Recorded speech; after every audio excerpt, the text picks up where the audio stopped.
we have a new audience. I think we've got a lot of new people. So I'm going to tell you a little bit about the event. The event is an event that lasts for 2 days. We're going to talk about the most important technologies that have just come out of the lab and that are going to have an impact on society and the economy. We're going to talk about biotechnology, energy, new communications technology, and we're going to do it hand in hand with the greatest experts around the world. Before we start, I wanted to thank the sponsors that make this conference possible, all the companies and public institutions that accompany us today, and without them this conference wouldn't be possible. Now I want to give you some logistical issues. The conference are going to be here. Outside we have, you have stairs to the upstairs where we have all the stands where the coffee breaks are going to be. Apart from the conferences, throughout the day there's going to be another 2 activities. Tomorrow morning we're going to give awards to young innovators under 35, which are Colombian men and women under 35 years old who have created technological developments that are on the cutting edge and that we think these people will have a very brilliant professional career. This is in our some of the representatives of the first edition are here, and I hope you can get to know them. But finally, we're going to have an investment forum which will be closed, where we're going to bring together Colombian companies that are still very young and that have the greatest projection with national and international venture capitalists. And we're streaming, and we want to thank Telemedellín, who are providing us with impressive audiovisual help, and also remind you that you can follow us on Twitter on the user MIT EmTech and the hashtag EmTechCo. For these 2 days, we're going to have the most interesting content in different technologies, and I don't want to extend myself. I want to receive our first guest. Let's receive to Luis Felipe Hoyos Vieira, the Vice Mayor for Technology and Innovation. Good morning to all. Thank you very much from the Mayor's Office for this incredible attendance to this important event. Very warm greetings to Pedro Moreno, who's the director of this edition, Dr. Diego Molano, the Minister of ICTs, Jason Porton, director of MIT Technology Review, and the remaining friends we have from the Medellin cabinet and other special guests. Medellin has found in science, technology, and entrepreneurship and innovation a new path that will allow it to be more and more competitive and to occupy privileged scenarios in a more and more globalized environment. EmTech allows us to show the world a city that reinvents itself and that creates its own opportunities. This has been possible thanks to the effort we've made as a society, and where the municipal administration, the private sector, and academia works together to generate the conditions required for creating new productive alternatives. From the Mayor's Office of Medellin, we try to have an impact on improving competitivity conditions in the city, implementing new public policies that will conceptualize and put into effect a strategy that will allow Medellin to become a city of knowledge, all with the goal of generating progress, innovation, competitiveness, and decent work. And here I want to tell you 3 fundamental strategies that Medellin has been focusing on over the recent years, not just in the current administration, but in previous administrations, where we've had the privilege of being consequent with the strategies that have come up from behind and the things we're doing now. The first strategy I want to mention is Ruta N. Ruta N is the building you know in the Commune 4 Barrique in front of the University of Antioquia, is the articulating axis for science, technology, and innovation. There we have the group of experts of human talent that are coordinating the strategy that has to do with royalties from the central government, that has to do with attracting investors and in ICTs that has to do with landing strategies, that is strengthening all the capacities that have to do with science, technology, and innovation. The second point where we're making a lot of effort right now is the District of Science, Technology, and Innovation that's designed around Ruta N in the fourth commune, which is Manrique, which has 115 hectares, and where we're inviting all the national and international community to locate their companies in this new technology district, which is very similar to others that exist very successfully around the world. There we have specific conditions we could offer, which are going to be reinforced by the territorial organization plan for Medellin, which will be approved halfway through the year, that has certain urban mobility and transportation conditions which will make it very good for international investments. A third point that we want to strengthen is the Science, Technology, and Innovation Plan. That was the plan that was designed in this administration, where with the product of the 7% of EPM's ordinary surplus, we are financing this plan for 10 years. This is close to $230 million. To strengthen the strategy we have for human capital development, for attracting investment, for creating new programs that focus on ICTs and on science and technology. And finally, as I mentioned, the landing strategy. Landing are some floors that we have at Ruta N. Right now we have 2,000 square meters that can temporarily house companies as they grow and as their operations are strengthened, so they can take advantage of the network we have at Ruta N with companies from around the world that are taking advantage of the opportunities provided by the city of Medellin. The first 1,000 square meters have 25 investors. The second 1,000 meters will be inaugurated this week, and we have a full. It's already filled with companies from around the world, and because of the success of this operation, we're enabling another 1,000 meters that will start operations in the middle of the year. And with all of this, I would say that Medellin is fully investing in science, technology, and innovation. We found a strategy that will allow Medellin to develop, to provide dignified jobs, and to focus the view of the world as a capital of innovation, science, and technology in Latin America. Thank you very much. Thank you very much, Vice Mayor. Now I'd like to welcome the Ministry of Technologies and Information and Communications of Colombia, Dr. Diego Molano Vega. Round of applause for him. Thank you very much, Pedro. Thank you very much.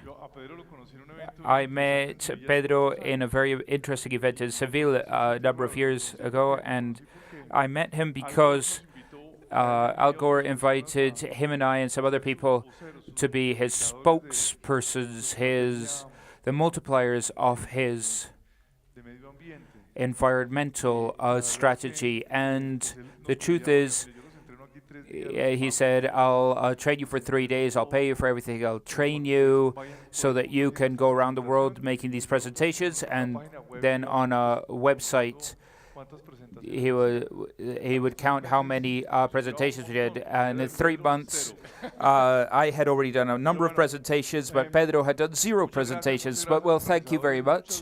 Thank you very much for the organizers. Thank you very much for Ruta N. Thank you very much, Medellin, for receiving us here today. It's a pleasure to be here in Medellin, in the most innovative city. It's a pleasure to see how this world of innovation in Medellin is being transformed very, very positively.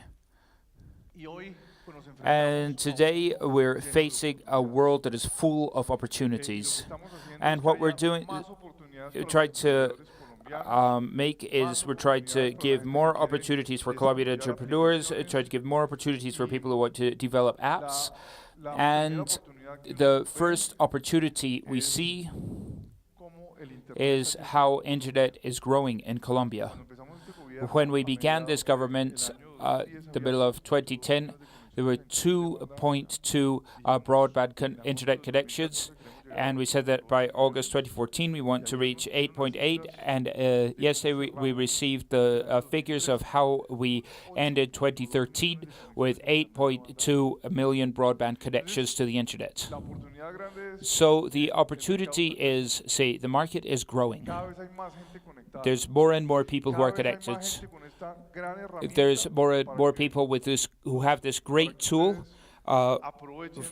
for you to take advantage of that tool. But the best news of all is that the growth of these overall figures, it's that it's especially growing in the lower income sectors of society and in the marginalized regions of the country.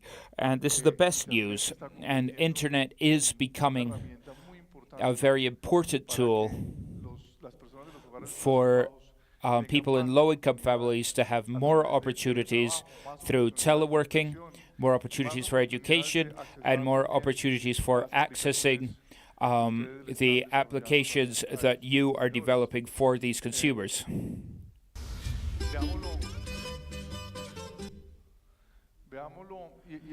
And this topic of taking internet isn't just to lower income families, we're also taking internet to all the municipalities around the country and to rural areas. Colombia is a rural country. Last week, we finished the third phase of the fiber optic project in the country, and now we have 1,000 municipalities that are connected over a fiber optic network. And we're taking broadband, high-speed internet to 100% of the built-up areas of the municipalities in the country. And there's no country in the region that has that kind of infrastructure.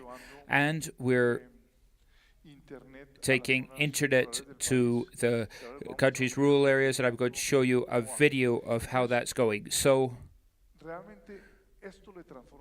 this transforms people's life. Connecting Colombians transforms their lives. Let's see an example. My name's Héctor José Suárez. I'm a farmer. Before internet, one would work as we've always worked. And so I started taking the special courses in the internet, so if we could advance our farming. Héctor Suárez was a success case because before the internet arrived, he didn't know what a computer was, but now I get into the farming website and I can learn a lot. I've learned a lot about potato diseases, and I'm getting experience right now.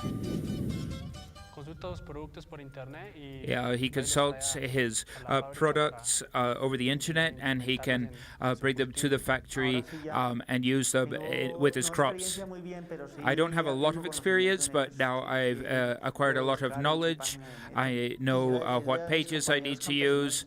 I need to know what I need to learn, and I want to invite my fellow farmers to learn new things about agriculture, to do because as I understand, over the internet we can learn a lot of new things. As you can see, that's a little testimony of what's happening in the Colombian rural areas. We have 2,600 rural internet kiosks, and where farmers not only have access to internet, but they have training in internet, and they get help to access the internet. So we're connecting the country to the world with a rural project of this magnitude. It's fundamental for us to provide more tools to Colombian farmers. But just connecting those farmers isn't enough. Training those farmers to use a computer or a tablet isn't enough. It's also our task to make sure that there are applications for those farmers. Those farmers, need to be able to sell their potatoes at better prices over internet. They need to be able to buy raw materials cheaper over the internet. They need to learn faster. They need to learn to manage diseases of their crops over the internet. So there's a very important role for applications in this area. And Colombian consumers are changing quickly. Not only are we connecting to the base of the pyramid, but on average, Colombian consumers are using technologies more and more. And this comes from one of our most recent surveys. On average, Colombians per week are connected to the internet 30 hours. And that's much more than we watch TV on average. And obviously, the rest of the media. And so Colombians are actively using the internet, and one can see that in the number of Facebook or Twitter accounts in the country. We have over 20 million people on Facebook, over 8 million Twitter accounts. We're important consumers of new technology, and this means that you have a great market opportunity. We're not talking like 4 or 5 years ago where we could say that, yes, internet exists, but for very few people. Now the market is much bigger. This is an opportunity we need to take advantage of. So I want to invite you to help us to develop apps for those new Colombian users, especially users in low-income families and in distant regions of the country. We want to hear more and more stories of how technology has helped families to progress, and not just in the area of production, but also in the area of education. Right now, we're delivering during this period of government close to 2 million terminals for public schools, including tablets and computers. There has never been technological deployment like this. It has received awards as the most innovative technological project for education around the world. It's a process where we're all learning. The recipe hasn't been defined. There's no site where one could go, where one could say, this is the ideal location, let's copy it. What we're doing is that many people around the country need to learn to start thinking, and we need to find the proper models for technology to transform education. And in the case of Antioquia, we have a great plan with the governor and also with the mayor's office here to do this. And one great example is what's happening in Spain that we can see, and this we can see in this video. In this little classroom, we have 28 children. Their routine changed when the tablet showed them how different things can be done.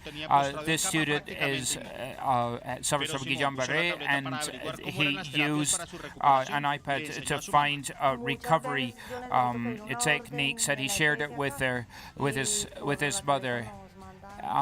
Many times I need to get an order at the health service here, and the health service sends us the prescription over the tablet.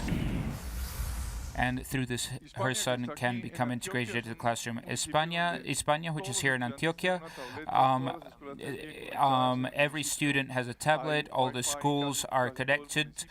There's Wi-Fi throughout the municipality, and I would invite you to go and see it, to see what opportunities, what business opportunities exist there.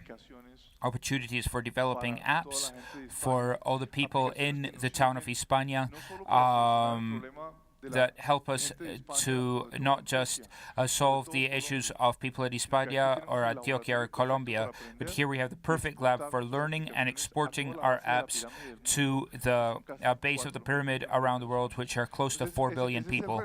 So that's the challenge we have. And look at it not just from a social point of view, look at it from a business point of view. We work, for example, with SMBs, with small businesses.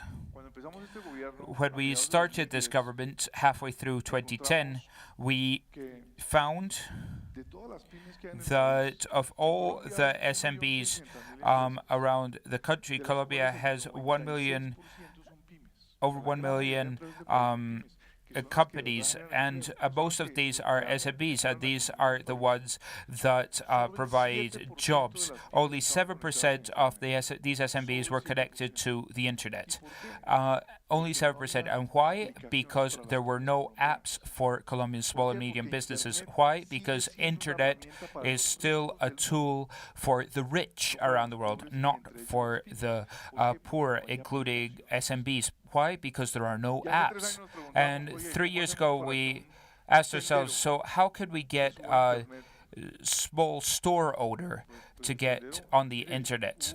And the store owner, we did a lot of exercises where we gave internet and we gave computers to store owners. And in the end, it was just the son of the store owner using the computer and internet to play, but not to make the store more productive. Why? Because there were no apps. And so we decided to focus on promoting the development of apps for small and medium businesses.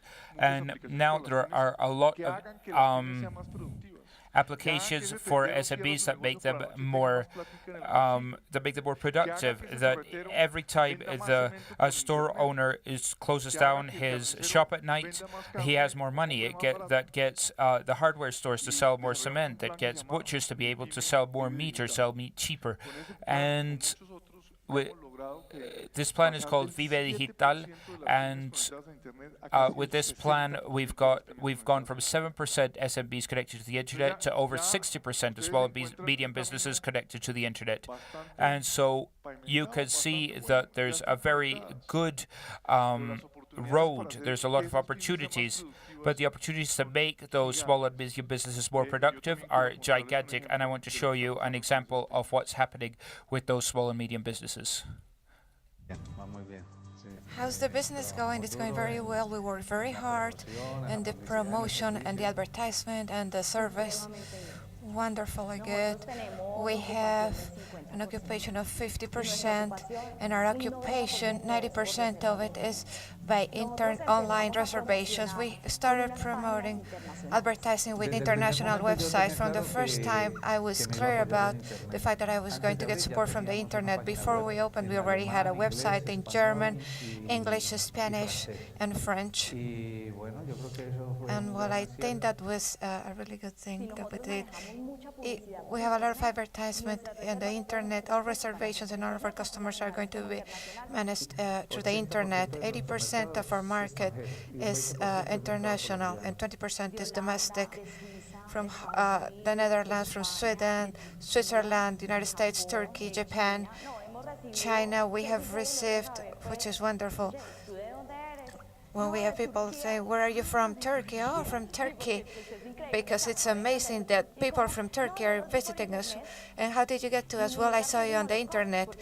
We minimize the cost tremendously. I don't know if you know, but advertising is very expensive. But if you have your guests using the internet, they look at your QR code, they look at it, and that's all they need. Now we have a platform, the technology and tourism platform. We think it would be a very good step. We have done wonderful with those. It's very important for our hostel because the guest will have that app and all of the trips that we offer for them here in Salento. It really is a good working tool for us, and it's very low cost.